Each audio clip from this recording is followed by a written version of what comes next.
Assalamualaikum warahmatullahi wabarakatuh. Halo teman-teman, perkenalkan nama saya Amalia Muazza Dewia, NIM 18113098, jurusan Hukum Ekonomi Syariah. Dalam video kali ini saya akan menjelaskan tentang akad syariah. Akad syariah. Akad syariah adalah istilah yang digunakan untuk menyebut jenis perjanjian atau kesepakatan dalam transaksi syariah. Banyak orang mengira jenis akad syariah hanya terbatas pada mudharabah dan murabahah saja. Padahal macam-macam akad syariah lebih banyak dari itu loh.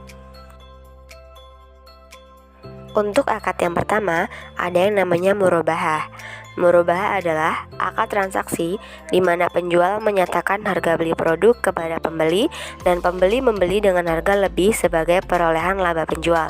Keuntungan harga disepakati oleh kedua belah pihak, sehingga pihak pembeli mengetahui harga beli produk dan margin keuntungan yang dipatahkan oleh penjual.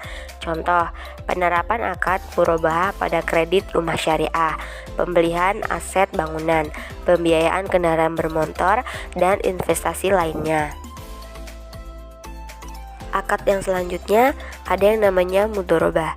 Akad mudharabah merupakan akad kerjasama antara pemilik dana dan pengelola, di mana bank selalu mudharib memberikan nisbah bagi hasil sesuai yang disepakati di awal akad. Contoh, deposito, obligasi, ataupun tabungan. Untuk akad yang ketiga, ada yang namanya mudharabah muqayyadah. Akad ini memiliki pengertian sama dengan akad mudharabah, yaitu akad kerjasama antara pemilik dana dengan pengelola. Bedanya dengan akad mudharabah, jika akad mudharabah muqayyadah terdapat ketentuan yang disyaratkan oleh pemilik modal terkait objek usaha, sehingga pengelola dana harus menjalankan usaha sesuai ketetapan dari pemodal. Biasanya, akad mudharabah muqayyadah digunakan dalam bisnis berprospek tinggi. Yang keempat, akad wadiyah. Wadiyah merupakan akad transaksi dengan skema penitipan barang atau uang antara pihak pertama dan kedua, sehingga pihak pertama sebagai pemilik dana atau barang telah mempercayakan asetnya kepada pihak kedua sebagai penyimpan aset. Oleh sebab itu, pihak kedua lembaga keuangan syariah harus menjaga titipan nasabah dengan selamat, aman, dan utuh. Contoh, penerapan akad wadiyah pada rekening tabungan dan giro, sehingga tidak heran para pemuda yang belum berpenghasilan memilih rekening berakad wadiyah karena tidak terdapat biaya administrasi di setiap bulannya. Akad yang kelima, musyarakah. Musyarakah merupakan akad berbentuk kerjasama usaha di mana masing-masing pihak menyetorkan dana sebagai modal dengan porsi sesuai kesepakatan, sehingga modal dari berbagai pihak disatukan untuk menjalankan suatu usaha. Kemudian, usaha tersebut dikelola oleh salah satu pemodal atau meminta bantuan pihak ketiga sebagai pegawai. Akad yang selanjutnya ada yang namanya musyarakah mutanakisah. Musyarakah mutanakisah adalah akad kerjasama antar pihak untuk membeli suatu produk atau aset. Nantinya salah satu pihak akan membeli produk secara utuh dan melakukan pembayaran bertahap pada pihak lain. Dalam lembaga keuangan syariah, akad musyarakah mutanakisah biasa digunakan pada pembiayaan proyek dengan nasabah. Pihak nasabah akan mencicil modal pokok kepada perbankan syariah, tetapi pengelola usaha tetap beraktivitas dengan modal tetap. Akad yang selanjutnya, salam. Salam adalah akad transaksi di mana pembeli memesan produk dan melakukan pembayaran terlebih dahulu kepada pembeli. Kemudian, pembeli memproses produk sesuai permintaan pembeli dengan syarat dan jangka waktu tertentu. Penerapan akad salam dapat dilihat dari sistem pembelian secara pre-order. Akad yang ke-8, istisna.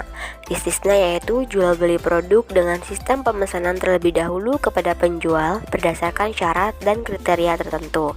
Kemudian pihak penjual baru melakukan proses pembuatannya. Sekilas mirip dengan akad salam. Perbedaannya adalah produk akad istisna diproduksi sesuai permintaan pembeli.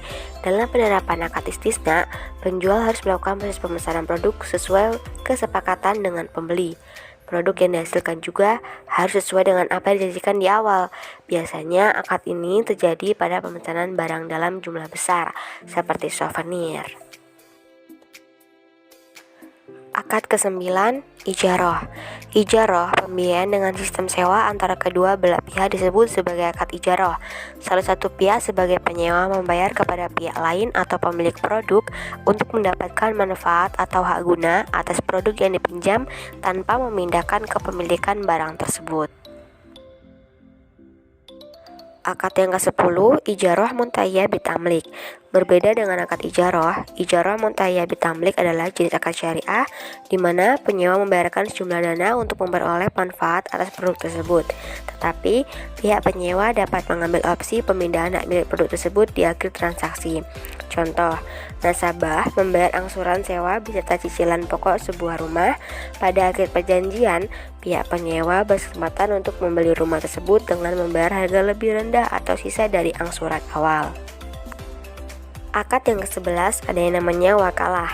Wakalah termasuk akad-akad syariah dengan sistem perwakilan antara salah satu pihak kepada pihak lain. Akad ini banyak diterapkan pada transaksi pembelian barang luar negeri atau impor untuk menyusun letter of credit atau meneruskan permintaan pembeli.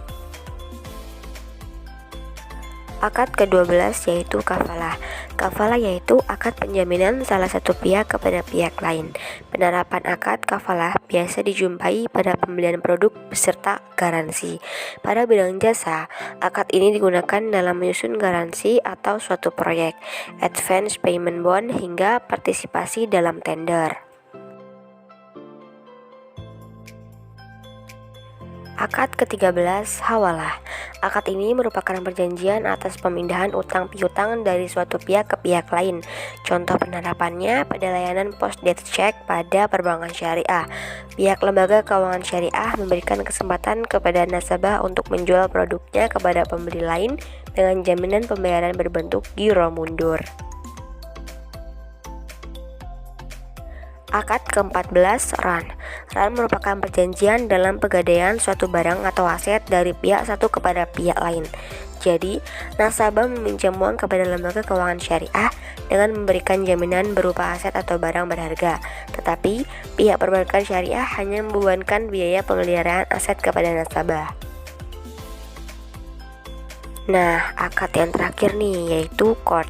Qard adalah sistem transaksi syariah di mana nasabah meminjam dana talangan yang dibutuhkan segera dalam periode singkat, sehingga uang tersebut akan dikembalikan secepatnya kepada bank. Nah, itulah tadi penjelasan tentang akad syariah. Ternyata lumayan banyak ya. Semoga videonya bermanfaat. Cukup sekian dan terima kasih. Wassalamualaikum warahmatullahi wabarakatuh.